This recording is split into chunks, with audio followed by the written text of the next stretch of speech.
नमस्कार मित्रों, संस्कृत व्याकरण में आप सबका स्वागत है और मैं हूं रणवीर सर। और आज हमको पढ़ना है संस्कृत व्याकरण से बनने वाले जो माहेश्वर सूत्रों के अंतर्गत आते हैं उन प्रत्याहारों की चर्चा हम करेंगे, जो कक्षा 9 और 10 एमपी बोर्ड में पढ़ाया जाता है। ये आप देख रहे हैं फ्रंट पेज पे सारे माहेश्वर सूत्र लिखे हुए। अब इन्हीं माहेश्वर सूत्रों के द्वारा किन किन प्रत्याहारों को किस प्रकार बनाया जा सकता है, इनके बारे में हम देखते हैं सरल तरीके से। प्रत्याहार माहेश्वर सूत्रों के अंतर्गत आने वाले हैं और ये लगभग 42 होते हैं, कहीं 43 भी देखने को मिलते हैं। इन्हीं का सहारा लेकर के पाणिनि ने पूरी अष्टाध्यायी व्याकरण को संक्षेप में व्यवस्थित तरीके से लिखा है। अब इन प्रत्याहारों के द्वारा ही संधि को समझने में हमें बहुत ज्यादा आसानी हो जाती है। ये वर्णमाला का पूरा क्रम है, तो किस प्रकार होता है इसको बोलते हैं हम संक्षेपीकरण। ये होता है संक्षेपीकरण। संक्षेपीकरण किसका? वर्णों या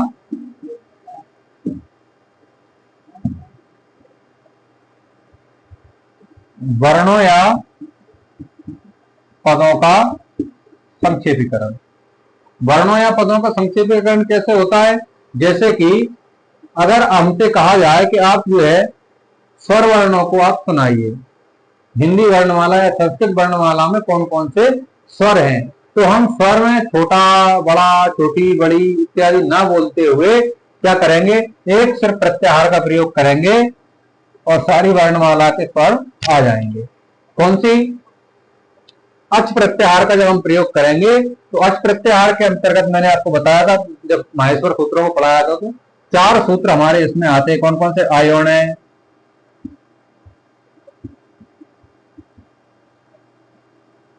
दृलिक है, योंग है और अयोच।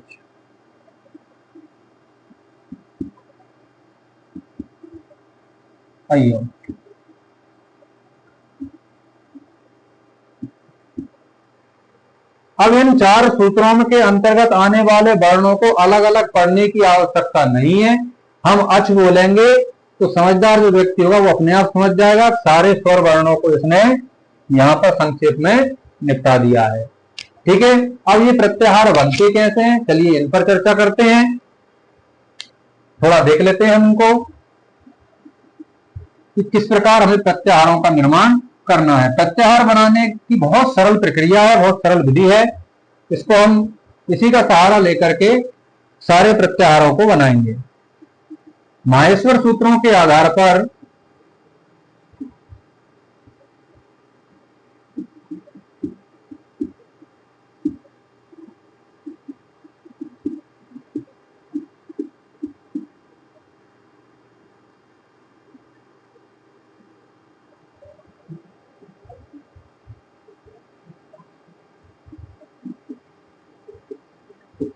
माहेश्वर सूत्रों के आधार पर विभिन्न प्रत्याहारों को बनाया जा सकता है।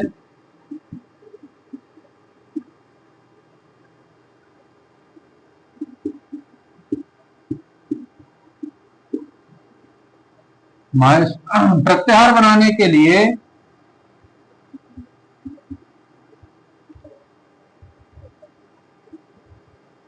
के लिए माहेश्वर सूत्रों में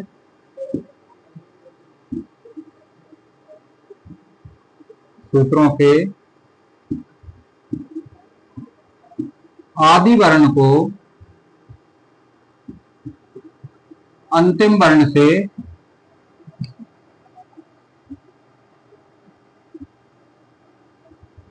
वर्ण से मिला दिया जाता है।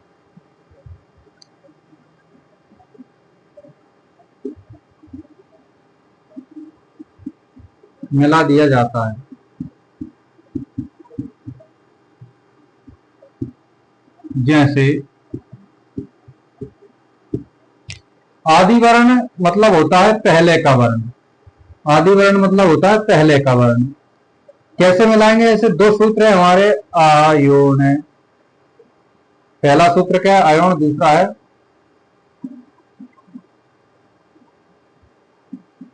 ऋलिक। अब आयोण में आप आदि वर्ण है, ऋलिक में री आदि वर्ण।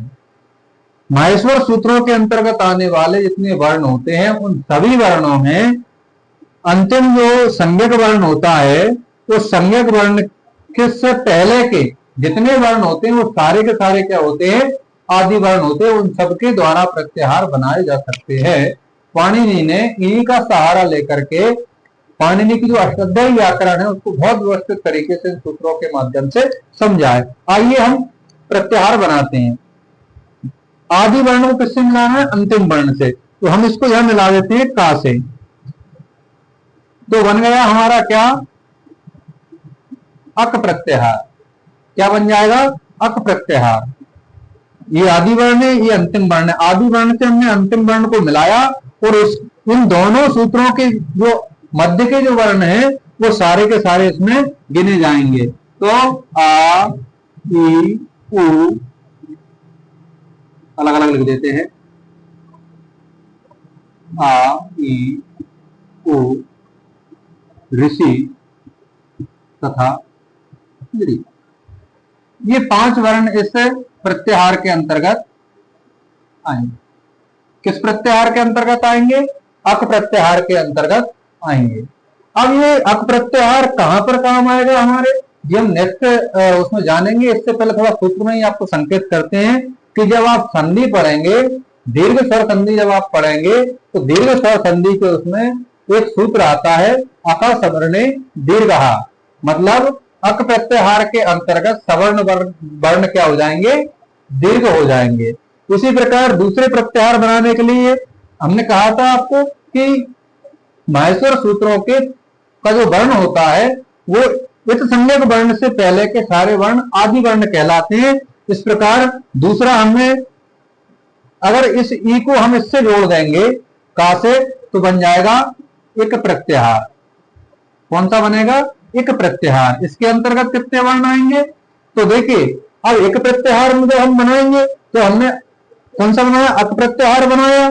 तो हमने आ से और लृ तक के वर्णों को लिया, अणा को छोड़ा क्योंकि ये संज्ञक वर्ण है। उसी प्रकार हम जब ई से लेंगे तो ई से पहले का वर्ण छूट जाएगा। तो छूट जाएगा तो एक प्रत्याहार बनने में ई उ ऋषि और लृ ये 4 वर्ण आपके आएंगे। ई उ ऋषि तथा लृ, ये 4 वर्ण आपके एक प्रत्याहार के अंतर्गत आएंगे। ठीक है। उसी प्रकार अब आइए हम कुछ अलग वर्णों को देखते हैं, कुछ और प्रत्याहारों को देखते हैं किस प्रकार हमको बनाना है। चलिए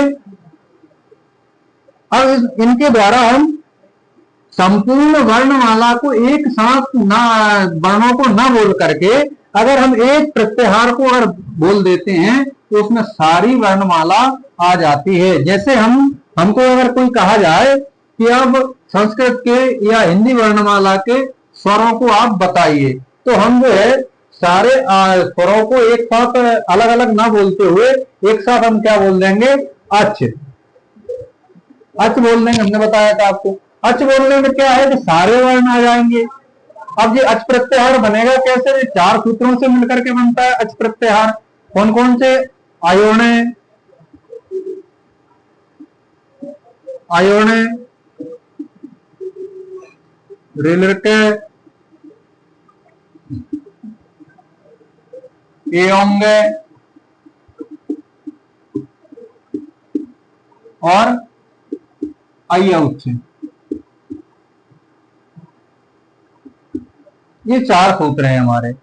अब हमने प्रत्याहार बनाने की विधि क्या है, अच प्रत्याहार कैसे बनाया, बोले आ को चा से मिला दिया तो बन गया अच। अब अच प्रत्याहार के अंतर्गत कितने वर्ण आएंगे, तो बोले इसके अंतर्गत 9 सारे के सारे स्वर आपके आ जाएंगे। कौन कौन से, चलिए देखते हैं। ये लाइन हटा देते हैं, समझाने के लिए थी सिर्फ, इससे हमने इसको मिलाया है। आइए अच प्रत्याहार के अंतर्गत देखते हैं कितने वर्ण आएंगे। तो इन सारे वर्णों, ये जितने भी सूत्र है ना हमारे 4 के 4 सूत्र, इन चारों सूत्रों को हम जो है चारों सूत्रों के वर्णों को लिखेंगे और उनके इत संज्ञक वर्ण को छोड़ देंगे। इत संज्ञक वर्ण छूट जाएंगे तो क्या हो जाएगा, अच प्रत्याहार बन जाएगा। चलिए कैसे बनेगा, आ ई उ ऋषि लृ ए ओ आई औ। कितने वर्ण आए, 1 2 3 4 5 6 7 8 9। कितने आए, 9। इन 9 ही ये सारे के सारे क्या है, स्वर हैं। तो हमें 9 स्वर एक साथ अलग अलग ना बोल करके अगर हम बोलते हैं अच, क्या बोलते हैं, अच, तो हमारा क्या हो जाता है कि अच प्रत्याहार के अंतर्गत आने वाले ये सारे वर्ण हो जाएंगे। इसलिए हम क्या करेंगे, एक शब्द बोलेंगे अच। अब कोई भी भाषा आप ले लीजिए, अंग्रेजी हो अन्यथा कोई भी भाषा हो, अगर उनसे कहा जाएगा आप अपने स्वरों को सुनाइए, तो 5 स्वर अंग्रेजी में होते हैं, तो अंग्रेजी वाला अपने स्वरों को पूरा नहीं बोल पाएगा, उससे कई गुना पहले हम क्या बोल देंगे, अच बोलकर खत्म कर देंगे, बोले भाई हमारे स्वर हो गए। आइए, अब एक प्रत्याहार हमारा ऐसा है जिसके अंतर्गत स्वर और व्यंजन दोनों आ जाएंगे, मतलब स्वर और व्यंजन एक साथ हम बोल सकते हैं। तो आपका अट प्रत्याहार हो गया, इक प्रत्याहार हो गया, अच प्रत्याहार हो गया, ठीक है। अब हम चलते हैं किसकी ओर। अब इसे इन प्रत्याहारों में आपको एक चीज याद रखनी है, प्रत्याहार बनाने के लिए आपको माहेश्वर सूत्र याद होने चाहिए। तो अब हम देखते हैं यण प्रत्याहार। एक है यण प्रत्याहार। यण प्रत्याहार कितने वर्णों से मिलकर के बनेगा, तो प्रोसेस वही है कि आदि वर्ण को किससे मिलाया जाता है, अंतिम वर्ण से मिला दिया जाता है। किसको मिलाते हैं, आदि वर्ण को अंतिम वर्ण से मिला दिया जाता है। तो यह हमारा किस में आ रहा है, या किस में आ रहा है, तो हमारा पंचम सूत्र है क्या, माहेश्वर सूत्रों में हाय वारट है, हाय वारट है। पंचम सूत्र क्या है, हाय वारट। और अणा किस में आता है, तो छठवां सूत्र हमारा लण। लण जो हमारा प्रत्याहार है, तो हमने इस या को 14 के 14 माहेश्वर सूत्र आपके आएंगे, 14 माहेश्वर सूत्रों को ही इसमें लिखना होगा। कैसे लिखना होगा, उनके संगत वर्णों को छोड़ करके लिख दिया जाएगा। तो 14 माहेश्वर सूत्र कौन कौन से हमारे, बोले अयोन री लिर्क एयोंग अयोच हय वरट लण यमं गणनम जवय घड़दस जब गढ़दस खप छटत चटताव कपाय सस्सर हल। मतलब आ से लेकर के हल के हाथ तक के जितने वर्ण आएंगे वो सारे के सारे किसमें हो जाएंगे, इसमें अल प्रत्याहार के द्वारा आएंगे। अब 14 माहेश्वर सूत्रों को हम अगर लिखें, चलिए लिखते हैं। प्रथम क्या है हमारा, अयोन। अयोन, अयोन को हम किससे मिलाएंगे, ये है हमारा पहला। और 14वां कौन सा है, हल। 14वां प्रत्याहार है हल प्रत्याहार। अब हल प्रत्याहार में हमने अल प्रत्याहार कैसे बना, बोले आ को किससे मिला दिया, ला से मिला दिया। आ को जब ला से मिलाया तो अल बन गया, और बीच के वर्णों को हमने गायब कर देंगे हम, मतलब ये इन वर्णों को, इस संज्ञक वर्णों को, और मध्य के सारे वर्ण उसमें आ जाएंगे। पहले का आयोन का आ ई उ ऋषि लृ ऋषि लृ ए ओ आई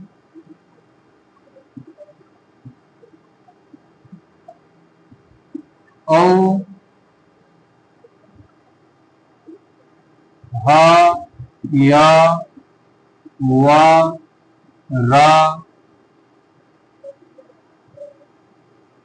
और ला।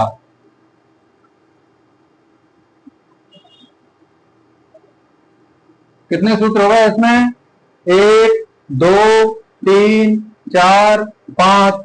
5 सूत्रों को तो हम लिख चुके। ला यमंगणम या मा अणा ना झ भ धा न ध ज व द द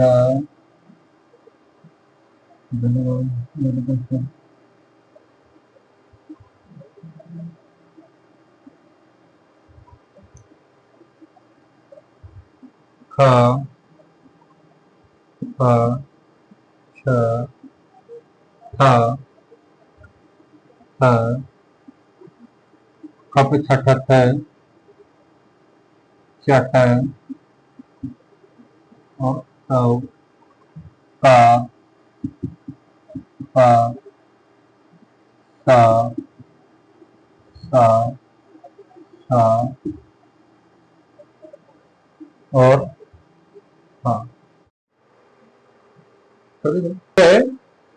वर्ण अल प्रत्याहार में वर्णमाला के सारे हमारे जो है प्रथम से लेकर के अंतिम तक के सारे माहेश्वर सूत्र आ जाते हैं। इस प्रकार प्रत्याहारों को बनाया जाता है। आज के लिए इतना ही, मिलते हैं अगली कक्षा के साथ। तब तक के लिए आपको वीडियो अच्छा लगा, चैनल को सब्सक्राइब करें, वीडियो को लाइक करें, शेयर करें, अधिक से अधिक लोगों तक पहुंचावें ताकि संस्कृत व्याकरण सबके लिए आसान हो सके। चलिए।